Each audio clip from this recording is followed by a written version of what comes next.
Imagine a realm just torn apart by cruelty, by weakness, a throne fiercely disputed, and then picture this.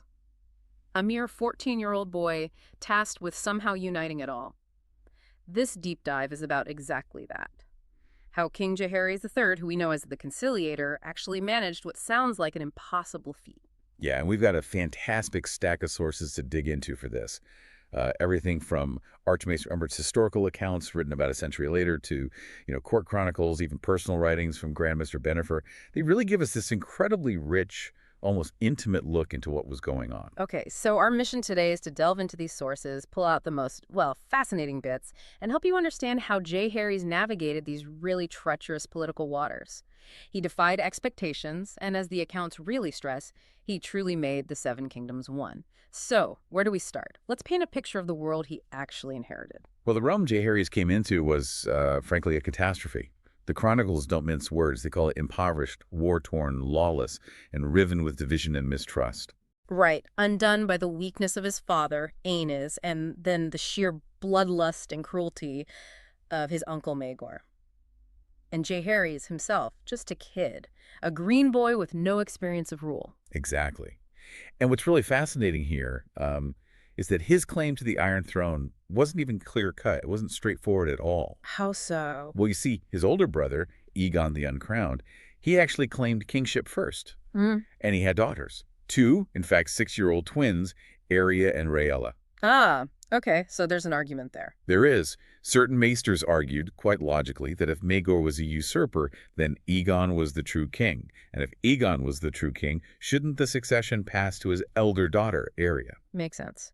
So if Jaehaerys was just this young boy, and you have these elder claimants with a direct line through his dead brother, how did they justify dismissing the twins' claim? What were the big arguments? Well, there were a few key factors. Their age, obviously. They were only 6. Hard to rule at 6. Right. And then, crucially, their sex. Lord Rhaegar Baratheon, who was a major player then, famously just shut it down. He said, "This is not Dorne." Highlighting the Westerosi standard, outside of Dorne anyway. Precisely. Westeros generally didn't pass crowns to women first. Then you have their temperaments, or at least how they were described. Arya was apparently timid, much given to tears and bedwetting. Not exactly inspiring confidence. No. And Rhaella, though described as bolder and more robust, was already promised to the faith. She was set to become a novice. So neither really fit the bill for the strong ruler the realm desperately needed. Exactly. And interestingly, even their own mother, Rhaena, Jaehaerys' sister, conceded the crown to him. She didn't push her daughter's claim. And connecting this to the bigger picture, weren't there even whispers that Rhaena herself, as Aenys' firstborn, maybe had the strongest claim? There were. Some even speculated she might have contrived to free the realm from Maegor the Cruel, though how exactly was never successfully established. It's a bit murky. But she wasn't interested. Seems not. Her clear disinterest in court life, her known loathing of King's Landing. It all played a part in her not pursuing any claim for herself. Okay, so Jaehaerys gets the nod, sort of by default, but also with key backing. But he's still not out of the woods. He's got Maegor's diehard loyalists to deal with, right? How did they react? Yeah, that was the immediate, tangible threat. While most houses had jumped ship from Maegor by the time he conveniently died, the accounts are clear. Most is not all.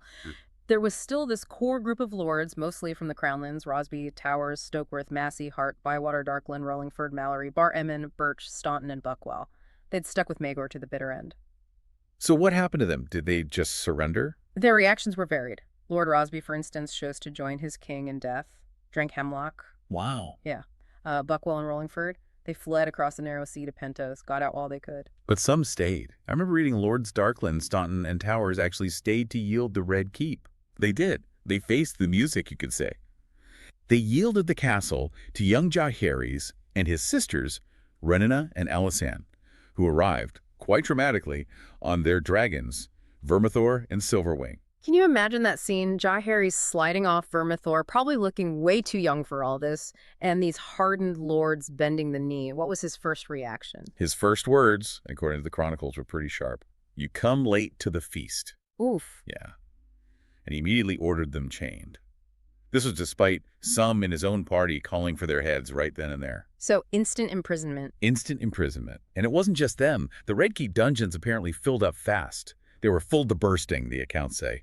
You had the King's Justice, the Lord Confessor, the Chief Jailer, the City Watch Commander, 4 Kingsguard Knights who'd served Maegor, noble ladies who attended Maegor's black brides, even, scores of low-born women associated with the court. A huge mess for a 14-year-old to inherit. Absolutely. Yeah. Which brings us right to this moment that really starts to define Jaehaerys' reign. Yeah. The huge debate over what to actually do with all these prisoners. Okay, let's get into that.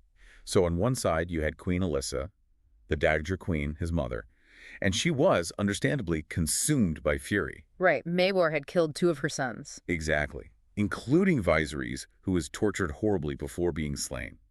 So she demanded immediate execution, no trials. Her reasoning was chillingly direct. When my boy Jaehaerys was tortured and slain, these men stood by silently and spoke no word of protest. Why should we listen to them now? Vengeance. Pure and simple. Understandable, definitely. But probably not great for unifying a fractured kingdom. Who argued the other side? That was Lord Rhaegar Baratheon, the king's hand, protector of the realm. He took a more pragmatic view. He agreed they deserved punishment, absolutely. But he warned that just executing everyone would lead to a bloody business. They'd have to march on every castle that still held out. At what cost, he asked. Makes sense. So what was his proposal? He urged trials, confessions, execute those guilty of the worst crimes, sure. But for the others, demand hostages, maybe sons or daughters sent to court. Make them surrender lands or gold.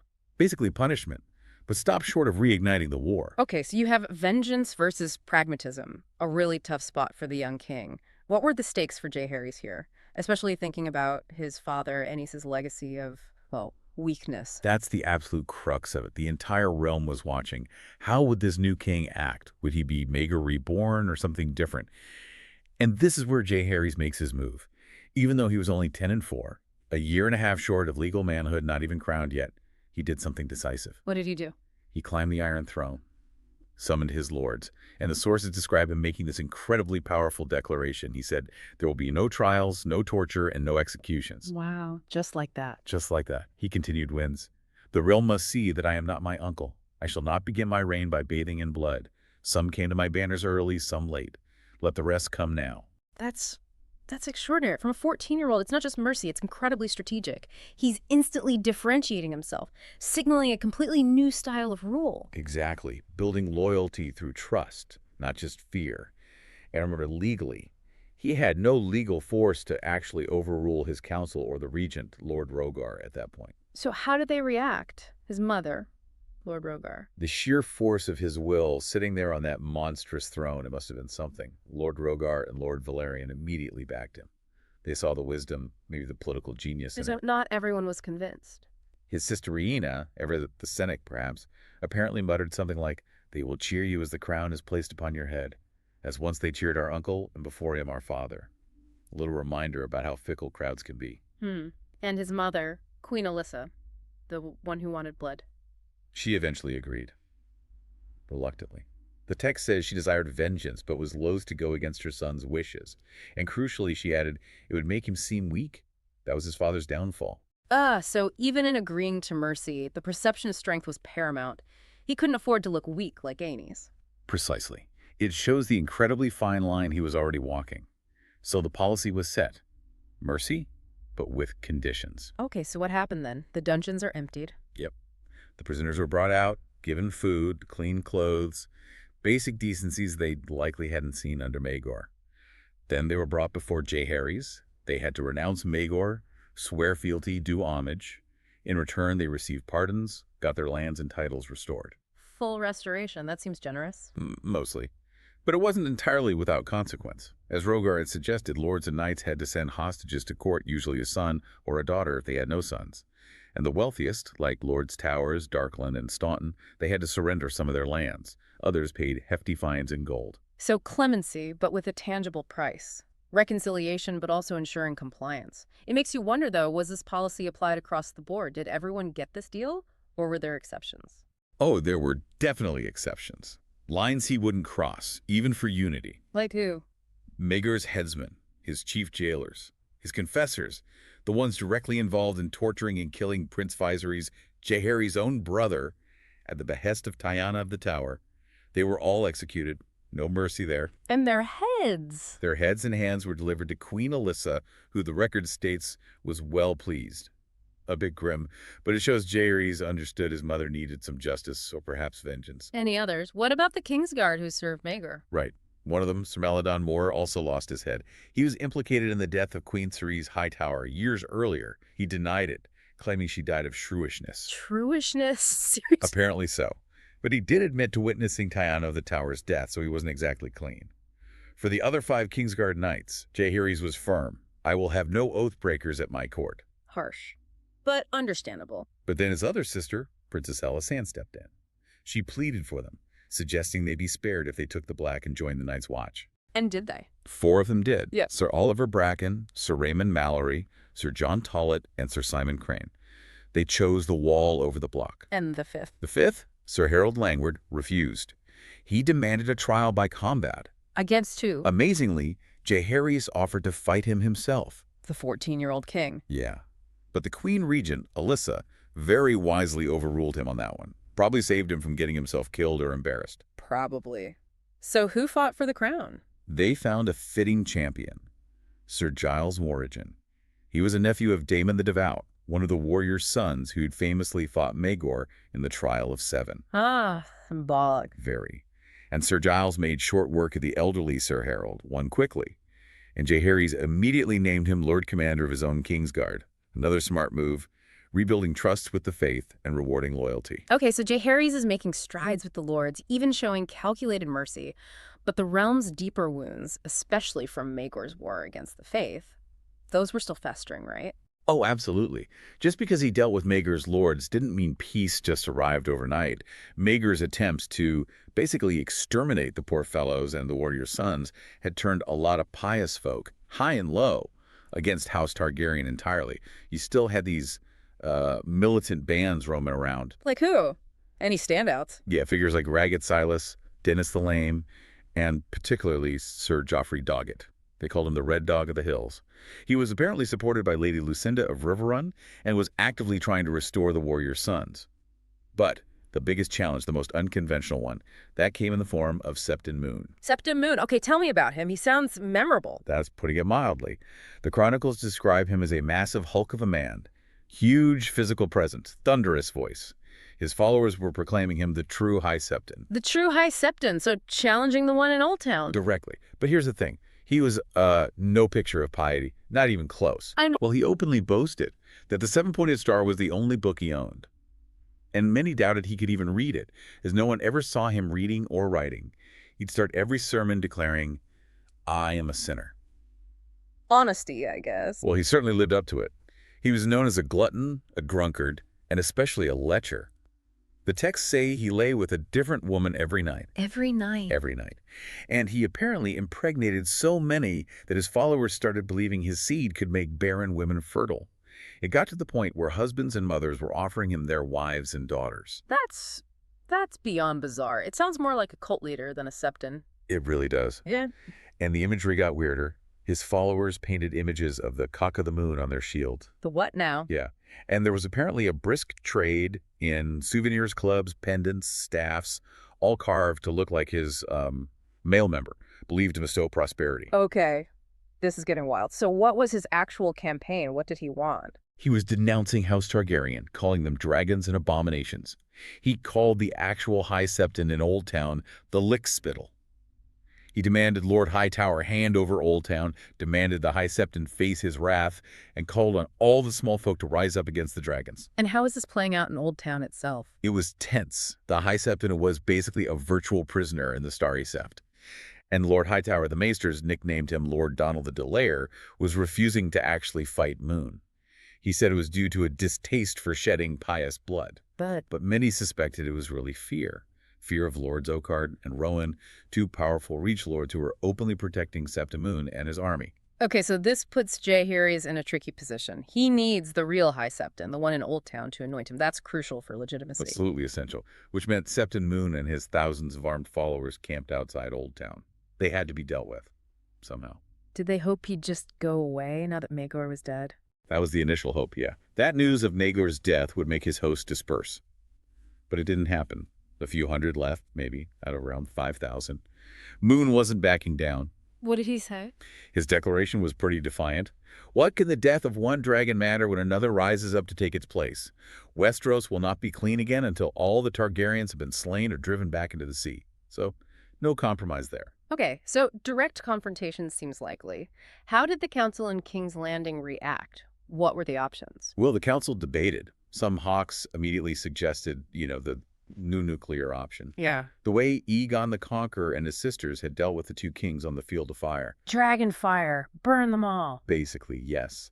But Jaehaerys apparently had no taste for such slaughter, and his mother, Queen Alysanne, flatly forbade it. Oh. She forcefully reminded them of what happened to Queen Rhaenys and her dragon Meraxes in Dorne.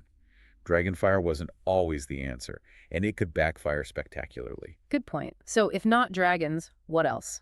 Lord Rogar, ever the pragmatist, reluctantly offered to lead a conventional military campaign. He thought they'd probably win, eventually, but not without cost. It would be bloody expensive and drag on. So no easy answers. How did this standoff finally get resolved? If it wasn't open war and it wasn't dragonfire? Well, as fate, or perhaps something else would have it, the problem was resolved in a most unexpected way. Intriguing, the one. Picture the scene. Dusk falling outside Old Town. Septon Moon retires to his big tent for the night. Then, a comely young woman shows up, carrying a flagon of wine. She tells his guards she's seeking the Septon's help. And knowing his reputation. Exactly. His guards, knowing what sort of help the woman required, let her straight in. Okay, I have a bad feeling about this. You should. What happened next was pretty dramatic. First, sounds of laughter from the tent. Then suddenly a groan, a shriek, and then this huge bellow of rage. Oh, no! The woman bursts out of the tent flap. She's described as half-naked and barefoot, clearly terrified, and she just vanishes into the growing darkness and chaos of the camp. And Moon. Moon follows right behind her, except he's naked, roaring, and drenched in blood. His throat had been slit. Slit. But he was still alive, roaring. Apparently so, for a time anyway. The account says he staggered through half the camp, lurching from campfire to campfire, presumably trying to get help or just in shock, before he finally collapsed and died. Good grief. That's horrifyingly graphic. Hmm. And the woman, the killer. Vanished into the night, never to be seen again. His guards couldn't even agree on what she looked like afterwards. Different descriptions, total confusion. Wow. So not only is he murdered in this incredibly bizarre and gruesome way, but the killer disappears without a trace. But wait, wasn't there wine involved? Yes, the flagon she brought. About half the wine was left in it after she fled. 4 of Moon's personal guards decided to share what was left. Let me guess. Yep.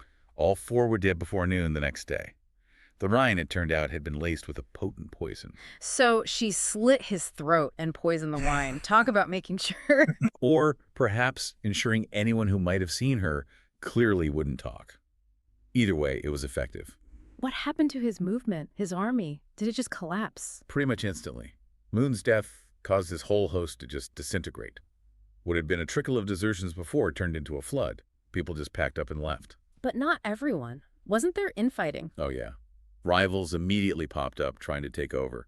Figures like Robb the Starveling and Lorcas the Learned started fighting over Moon's mantle. Lorcas the Learned, didn't he do something particularly strange? That's putting it mildly. Lorcas claimed he had a vision, so he strapped Septon Moon's corpse, described as naked, bloody, and rotting, by this point, onto a warhorse. He did what? Strapped the rotting corpse to a horse. And then, with fewer than 100 followers, he tried to storm the gates of Old Town, presumably thinking the corpse would inspire something. That sounds utterly insane. How did that end? Predictably badly. Most of his followers died quickly, beneath a rain of arrows, spears, and stones from the city walls. Lorcas himself was either drenched in boiling oil or set afire, depending on the account. A swift, fiery end to that particular delusion. So, with Moon dead and his would-be successors fighting or failing spectacularly, what did the lords do? Hightower, Rowan, and Oakheart. Lord Hightower's knights finally rode out from Old Town. They seized Moon's body, what was left of it after Lorcas's escapade, and removed the head. Which, get this, was later tanned and stuffed and presented as a trophy to the High Septon. Tanned and, yeah, okay, charming. And the lords who'd backed Moon. Lord Rowan decamped within the hour of Lorcas's failed assault. Lord Oakheart followed him the next day. They were done. The remaining host just dispersed, apparently looting and pillaging every farm, village, and holdfast on their way home. And Lord Donald the Delayer, Hightower. Finally, he rode forth from Old Town, Not against Moon's main host, but to slaughter the stragglers who were looting his lambs. In the end, fewer than 400 of the original 5,000 crusaders were left alive. Brutal end to the whole affair. So, okay, let's unpack the central mystery here. The killer. The woman. No one seriously believes she acted alone, right? She had to be a cat's paw, as they say. Absolutely nobody believes she acted alone. The question was, whose cat's paw? The king's? His hand, Lord Rhaegar? Maybe even the Queen Regent, Alyssa. They all had motive. What about the more exotic theories? I seem to remember the faceless men being mentioned. That theory definitely floated around. Her sudden, traceless disappearance, the guards' conflicting descriptions. It sounds a bit like them. But as the wiser men and scholars pointed out, the method just didn't fit. They argued that the clumsiness of Moon's murder speaks against it being their work. how so? Well, the faceless men are known for subtlety. They take great care to make their killings appear as natural deaths, or, clean and deniable. Slitting a man's throat and leaving him to stagger forth into the night screaming of murder, as the Maester puts it, is beneath them. Too loud, too messy, too obvious. Okay, fair point. So, if not the faceless men, and maybe not the crown directly wanting deniability, what's the most accepted theory? The theory that most scholars lean towards today is that she was probably just a camp follower. Someone paid or coerced to act by Lords Rowan or Oakheart, or maybe both of them. Why them? Their speed, their alacrity, as the text says, in abandoning Moon's cause right after his death is suspicious. Plus, their subsequent actions, showing penitence and quickly returning to the king's peace in Old Town, suggested their real problem had been with Maegor, specifically, not with House Targaryen in general. Moon becoming a liability, they removed him. Plausible deniability for everyone involved, basically. It's a neat, if brutal, solution.